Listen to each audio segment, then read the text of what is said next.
लो, फिर आ गए। तो अभी हमने समझा कि संज्ञा के बदले में उपयोग किए जाने वाले शब्दों को सर्वनाम कहा जाता है। इससे वाक्यों की शोभा बढ़ती है, ये वाक्यों में संज्ञा की पुनरावृत्ति को रोकता है और वाक्य की खूबसूरती बढ़ जाती है ना। ये तो समझा था, सर्वनाम समझ में आ गया। अब ये देखो, अपने बचपन में चलते हैं हम। अपने मतलब हमने बचपन में ये पढ़ा था। अगर आप हिंदी मीडियम के स्टूडेंट रहे होंगे तो आपने भी कहीं ना कहीं ये पढ़ा होगा, ठीक है। तो हमें क्या हुआ था बचपन में, ये वाला निबंध याद करवाया गया था। इसको बोलते हैं गाय का निबंध। क्या बोलते हैं? गाय का निबंध। तो हम सभी को हिंदी सब्जेक्ट में, हिंदी विषय में ये गाय का निबंध बचपन में याद करवाया गया था। इसकी 10 लाइनें थी, कभी 11 लाइनें थी, और कई बार हम इसी निबंध के लिए पिटाई भी खाते थे। याद नहीं होगा ना, चलो पिटो, ऐसा होता था ना। अब उसी गाय के निबंध की बात कर लेते हैं। हमने ये लिखी है 11 वाक्य लिखे हैं, यहाँ पर 11 लाइन लिखी है। अब इन 11 लाइन में देखो गाय शब्द का उपयोग कितनी बार हुआ है। देखो, 1 2 3 4 5 6 7 8 9 10 और ये 11, ये एक और 12। इन 11 वाक्यों में हमने गाय शब्द का प्रयोग 12 बार किया है, ठीक है। अब अगर तुमसे कहा जाए ना कि भाई अब इस निबंध को याद कर लो, तो पहली बात तो ये कि तुमको पूरा निबंध पहले से ही याद हो चुका होगा ये, ठीक है। अगर भूल भी गए होंगे तो इस निबंध को याद करने की बजाय तुम मन से बना के लिख दोगे, ये तो होगा। लेकिन जब तुम मन से बना के लिखोगे ना, तब तुम 12 बार इस गाय शब्द का उपयोग नहीं कर पाओगे।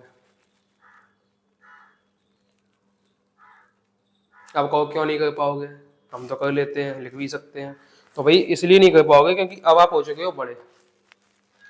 अब आपको ये बातें समझ में आती है कि हम बार बार क्यों लिखें गाय शब्द को, फालतू में समय खराब करें, ये करें वो करें, दिमाग लगाओ फालतू का, सीधा सीधा लिखते चले जाओ। ये 11 लाइन नहीं लिखोगे तुम तो 4 लाइन में निपटा दोगे। मतलब इन सभी 11 के 11 वाक्यों को तुम 4 लाइन में, 4 वाक्यों में खत्म कर दोगे। ऐसा क्यों? ऐसा क्यों? क्योंकि तुमको पता है कि हमें शब्दों की पुनरावृत्ति करनी ही नहीं है। जितनी ज्यादा पुनरावृत्ति होगी उतना ज्यादा बढ़ता जाएगा, बढ़ता जाएगा, बड़ा होता जाएगा और अजीब लगेगा बोलने में, लिखने में, पढ़ने में, हर चीज में। फिर तुम क्या करोगे? फिर तुम्हारे पास एक उपाय निकल कर आता है कि भाई एक काम करते हैं, इन सभी के बदले क्या करेंगे, हम यहाँ लिखेंगे गाय एक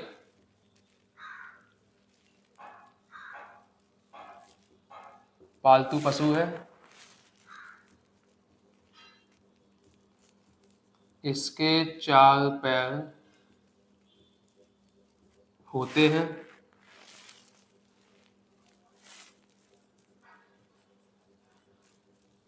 ये हमें, एक मिनट, ये नहीं, ऐसे नहीं, इसके 4 पैर व 2 सींग होते हैं, इसके 2 थन व एक पूंछ होती है।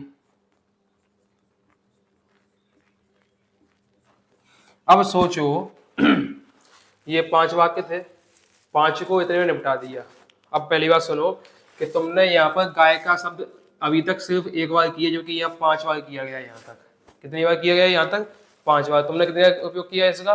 एक बार, पहली बात। दूसरी बात, यहाँ पर ये देखो, ये होते हैं, होते हैं, होते हैं, होते हैं, ये शब्द 4 बार आया। तुमने क्या किया? इस शब्द को 4 बार ना लिख के एक यहाँ लिखा, एक यहाँ लिखा, 2 बार ही लिखा। ये तो हुआ। इस शब्द को 4 बार ना लिख के 2 बार लिखा, क्योंकि आपको पता है कि क्या यार बार बार एक ही शब्द लिखते रहो, होते हैं, होते हैं, होते हैं। हमें नहीं लिखना है एक ही शब्द को बार बार। हम क्या करेंगे? उस शब्द को बार बार ना लिख के या तो एक बार में निपटा देंगे या 2 बार में खत्म कर देंगे। लोग साहब हो गया। तो अब हम क्या करते क्या है, अब हम चीज़ों को समझने लग गए हैं, समझ में आती हैं, तो हम चीज़ों को छोटे छोटा करने की कोशिश करते हैं ताकि कम समय में और हर चीज़ कम खर्च हो और काम भी ज़्यादा हो जाए, पूरा हो जाए, ठीक है। अब आगे लिखोगे तुम, यह दूध देती है,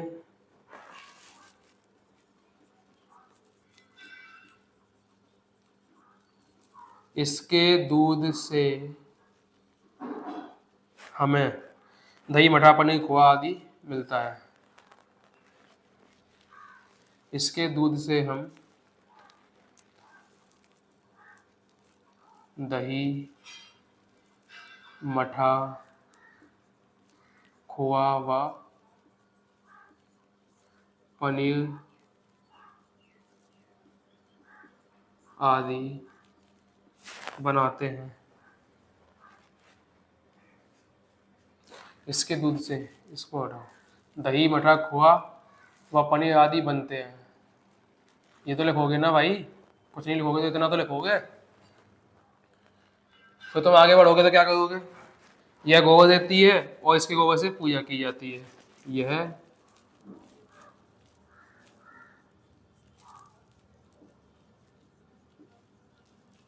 गोबर देती है और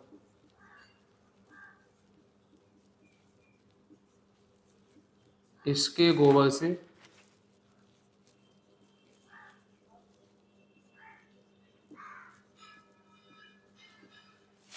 पूजा की जाती है।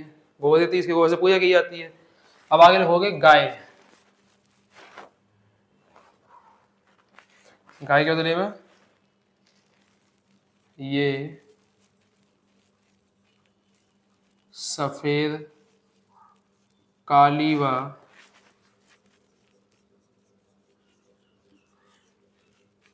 चितकबरी होती है। गाय की पूजा माँ के रूप में की जाती है। गाय के बच्चे को बछड़ा कहते हैं।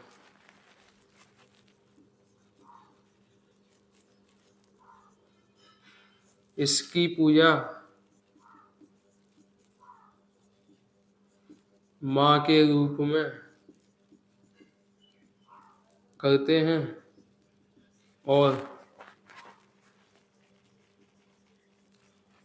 इसके बच्चे को बछड़ा कहते हैं। अब बताओ, अगर तुमसे लिखने को कहा जाए तो तुम क्या करोगे? ऐसे लिखोगे या फिर ऐसे लिखोगे? ऑब्वियस सी बात है, ऐसे ही लिखोगे, साधारण सी बात है। क्योंकि इसको लिखने में और इसको लिखने में दो चीजों का अंतर आता है। एक तो वाक्यों की खूबसूरती, जो ऐसे पढ़ के बिगड़ती हुई दिखाई देती है हमें। दूसरा, जगह की, समय की और हर चीज की कमी या बचत, ये तो होता है। तो बस वही समझो, बस इतना समझाना चाहता हूँ कि सर्वनाम शब्द कोई बहुत बड़ी चीज नहीं है। सर्वनाम एक छोटी सी बात है, एक छोटे शब्द होते हैं ये, जिनका उपयोग संज्ञा के बदले में किया जाता है या संज्ञा के स्थान पर किया जाता है। तो दूसरा उपयोग कि ये संज्ञा की पुनरावृत्ति को रोकते हैं, ये रिपीटिशन को रोकते हैं, रिपीट होने से बचाते हैं। ठीक है। अगली लाइन क्या थी कि ये विकारी शब्द होते हैं। ये विकारी शब्दों के अंतर्गत आते हैं क्योंकि इनका प्रयोग लिंग, वचन, काल, कारक आदि के आधार पर हो जाता है। मतलब प्रयोग नहीं, परिवर्तन हो जाता है। ठीक है। तो इन्हीं चीजों को समझना है कि जब जब हमें संज्ञा के बदले में कुछ और शब्द बोलेंगे हम, जब हमें संज्ञा शब्द के बदले में कोई और शब्द का उपयोग करना होगा, तब तब वो शब्द कहलाएगा सर्वनाम। ठीक है। जब जब हमें संज्ञा के बदले में कुछ और शब्द का उपयोग करना होगा, तब तब वो शब्द कहलाएगा सर्वनाम। बस इतनी सी डेफिनेशन समझना है तुमको, और कुछ नहीं करना है। इसी को कहते हैं सर्वनाम, जो संज्ञा के बदले में लिखी या बोली जाती है। ये हो गया वही तुम्हारा संज्ञा के बदले में बोले जाने वाले शब्दों का उपयोग, जिससे हम सर्वनाम कह सकते हैं। ठीक है। इतना क्लियर हो गया, समझ में आ गया होगा। अब आगे बढ़े थोड़ा सा, हम लिखेंगे सर्वनाम के भेद। क्योंकि देखो, सर्वनाम समझाना था, सबसे बड़ी बात थी समझाना। सर्वनाम दिमाग से बैठ जानी चाहिए, दिमाग में उतर जानी चाहिए।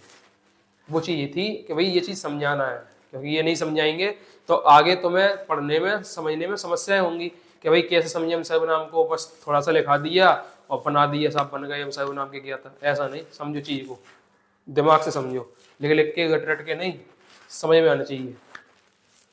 क्लियर है? इतना मिटाएं, आगे बढ़े।